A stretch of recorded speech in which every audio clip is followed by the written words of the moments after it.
Let's talk about the ending of Alien Earth. We've come to the end, y'all, and this was such an interesting ride. And I will say the show definitely took a lot of twists and turns that I wasn't expecting, especially towards its ending. And that could be something that makes people fall off of the show. And I'm not going to blame you if you say that this show just didn't do it anymore halfway through. It totally became something else, right? Like, I feel like it started kind of like a horror type alien vibe, and then it slowly transformed into something more fantastical, which is not bad, and sci-fi-ish, which of course it's always sci-fi, but it really was more, I would say, like a fantasy sci-fi than a horror, right? But pretty much at the end of the show, we see that the hybrids have all been imprisoned in one cell, and we saw that Joe and Morrow have been imprisoned in another, and this is due to everything that just happened in the previous episode with everybody just going insane, according to Boy, right? And I really love this episode, that it was a great way to see how far they've all come from the first episodes when we saw them.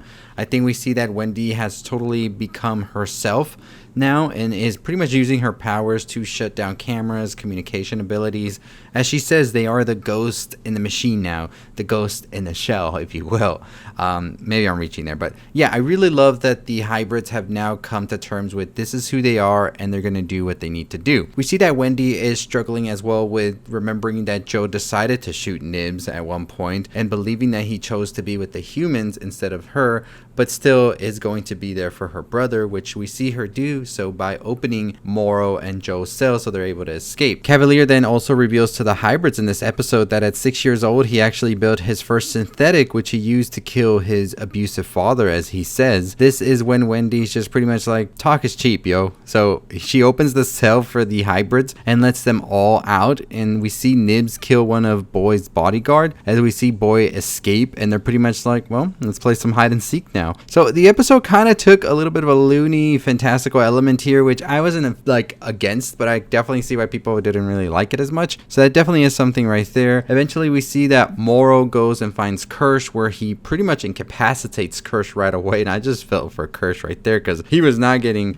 past Morrow at all. But we see Smee and Slightly arrive, however, to take both Kirsch and Morrow, and we also see that Nibs captures Dame. And you know, this is where we start seeing that the hybrids totally are in control as they take all of them and put them back into a cell where they were initially. And we see that Adam is trying to lure Joe to Boy's room so he can lock him inside with Oculus, I think, I don't know. But we see that Wendy then arrives to save him, fighting Adam down, who reveals that he is actually a synthetic. Of course, this was kind of something we were thinking about earlier on, that there was something going on with him, and Wendy's able to control his motor functions because she has access to everything. We see that the eye then escapes and possesses Arthur's corpse on the beach, and we see that the older xenomorph, Wendy and Joe, are able to capture Boy and lock him in a cell with Kirsch, Adam, Dame, and Morrow now, as we see that Yutani approaches the island, and now Wendy with the adult xenomorph and the teenage xenomorph says, "Now we rule." And the show ends right there. So clearly this is setting up a sequel, which was kind of a little bit of a, like, it kind of like didn't make me mad, but it was kind of like, here we go. So I just thought that that was interesting that they didn't really give a conclusive-ish ending, as I would think. It definitely feels like we're waiting to see what happens in the next episode. So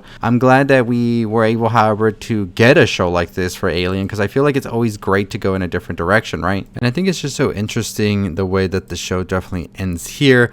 We did hear from Noah Hawley, who is the showrunner for the show, saying that there's not something yet in concrete about getting a season 2. As he says, I wouldn't read too much into that. I don't have a destination in mind. I don't know how long it will take for me to get there. It's been such an amazing act of play for me to enter this franchise and bring my own ideas to it. And you know, it's something that's interesting there, but he says, my hope is certainly in the next couple of months to get some kind of sign from them as to whether I should get another job or go back to work. And you know, it's interesting right there. He also talks about how Boy was kind of like almost like pleased with how Wendy reacted at the end when she said, "Now we rule." And he says, I'm glad you picked up on that. There's this world that was coined in Northern California, Disruptor. Boy Cavalier has real anti-authoritarian issues from his father and came into this world where there were 4 major corporations, and in the span of 6 to 8 years became a rival to these people.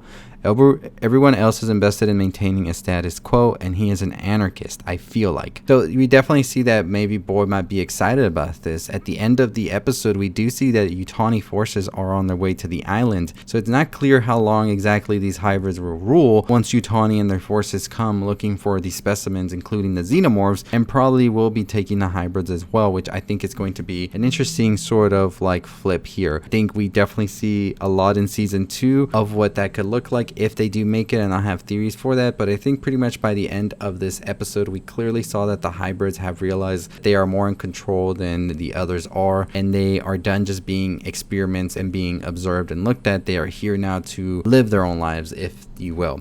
And I think that that definitely is something we're seeing here. I think Morrow as well, talking to Joe about being a cyborg himself now, maybe Joe is starting to see the other side of this like whole human and cyborg battle that we've seen throughout, and clearly the hybrids are here to be like the next big thing, right? Because we saw in the episodes as Smee and slightly incapacitate both Kirsch, the synthetic, and Morrow, the cyborg, we clearly see that there is a change in power dynamics now, where the hybrids are now the new sort of status quo. And could we potentially see more hybrids come into play later down the line in this Alien franchise? I like that it's sort of stepping away from the xenomorph a bit and trying to showcase us other things.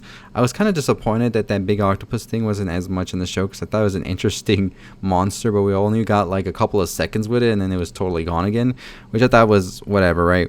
But I think that definitely the show is trying to showcase that not just the xenomorphs are the only problem here. Who knows what the hell's going to happen with the eye now that it's taken over Arthur's body. I just don't see how long it gets out enough where people aren't going to be like, there's a damn man with a hole in his stomach just walking around with a giant bulging eye, you know? I thought that was interesting right there.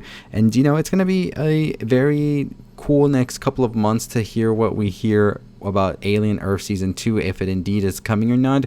I will have my theories of what that could look like, probably dropping tomorrow, so stay tuned for that video. I just thought it was a great episode though. I think it definitely went off into the more zanier side of things, which I like when shows do this, because it was promising to be like more of a horror type show, and then it completely like stepped all of us and said, I'm doing my own thing and this is what we're doing, which I'm okay with that. Fantastical sci-fi elements, let them behold, and let them do what they gotta do, and we'll see what happens in the next season, if we indeed get a next season. Would you want to see a next season? What do you think of this ending? Was it just what you want or not? I think that we definitely see that the hybrids have now contained everybody who were the actual monsters here, who were just playing with life and putting people in danger, and not the hybrids themselves who were being seen as the rarity or the like sort of freak show type thing. Now they are the ones in control, and as Wendy says, now they rule, with the teenage xenomorph and the adult xenomorph, which I thought was just funny as hell to see them both together. The eyes out there going nuts, I believe, so we'll see what happens with that. Let me know your thoughts and opinions on Alien Earth Episode 8. Stay tuned for theories tomorrow. Just want to give you the quick recap and quick thoughts on it. I enjoyed it. I thought it was cool to see the hybrids embrace their power and showcase what they're able to do, and when they're able to put their minds together, it definitely gets crazy. So excited to see what comes next. Let me know your thoughts and opinions down below, and as always, I'll see y'all next time. Stay safe, stay positive.